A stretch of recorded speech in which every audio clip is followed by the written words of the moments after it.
Yeah, I grew up not far from Berkeley. It's El Cerrito. It's the next city over from Berkeley. Grew up there for 5 years, then I moved out to the suburbs, a town called Dublin, just about an hour from San Francisco. Small suburb where music was, there was no music really, no bands from there. There was no concert halls or nothing. If we wanted music, we had to go to Berkeley or San Francisco to get music, to see live bands. So we grew up kind of in a small town. It was all about sports.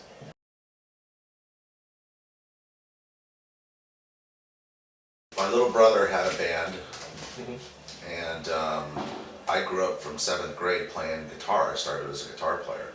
I wanted to be a guitar player. I wanted to be Michael Schenker, you know.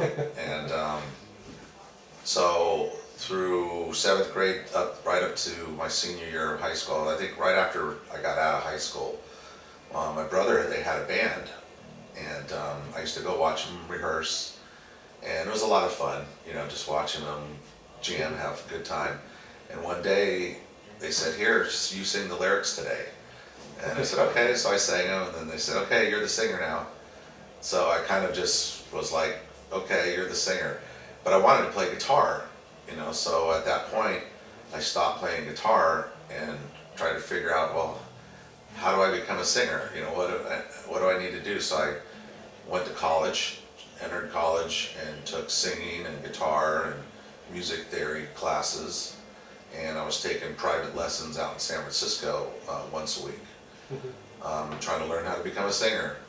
And this was early 80s, 81, 82, something like that, where there wasn't a whole lot of thrash yet in the Bay, or I haven't discovered it yet in the Bay Area.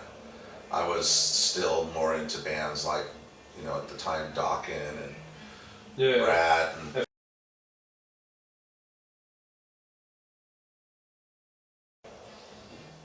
then my younger brother had a friend, Steve Souza, who was in this band, and we went and watched him play, and I'm like, man, them kids can play, they're really good. And at that point they had a record deal, and Steve decided he was going to quit and join Exodus, and came home. He was at my house one day and said, "Here, I'm joining Exodus. Here's Alex Skolnick's phone number. Why don't you call this kid Alex and try to audition? They need a singer." So I'm like, okay. So I listened to the demo and really enjoyed what I heard, and decided to give him a call. Went out and auditioned, and I was older than the guys. They were real young, and they had this small rehearsal room, probably this big, and I had all this PA, and when I auditioned, I couldn't even fit in the room. I had to sing out in the hallway. I just had my speakers in the room so they can hear it. And I did the audition, and they decided, okay, you got it. And so we wrote to the record company and said, okay, they got a new singer. Do we still have a record deal?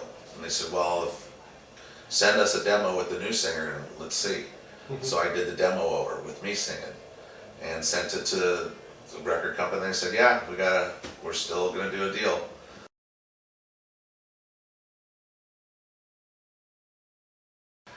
So at that point, to me, it was a whole new style for me, because thrash, pretty much the singing was on the tempo, and it wasn't about melody and moving a melody over the music. So I came from a melody kind of guy to all of a sudden, no, you need to sing fast and in time with the guitars and drums. So I really got a fast crash course in learning how to become a thrash singer with Eric, and then teaching me the timing.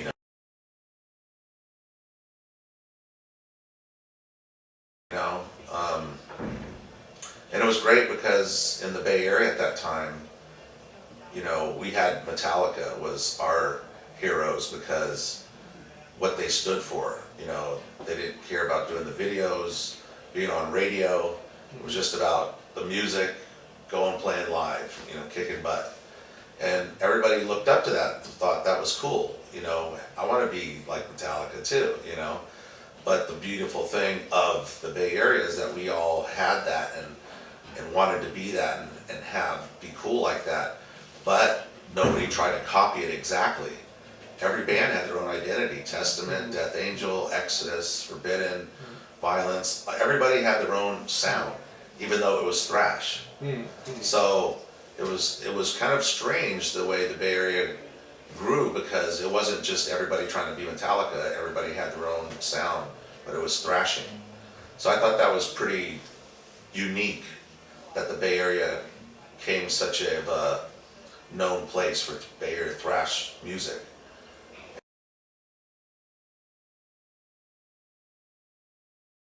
Yeah, I mean, there's a lot of newer bands that are out there that were growing up on our kind of music and inspired to write their own kind of music, and I enjoy that stuff. So when I hear some of the newer bands that I enjoy their style, it inspires me. So it's kind of this full circle of metal and the thrash style. So I think it's good. Everybody always asks, what do you think about the metal scene today? And I'm like, it's healthy, it's great.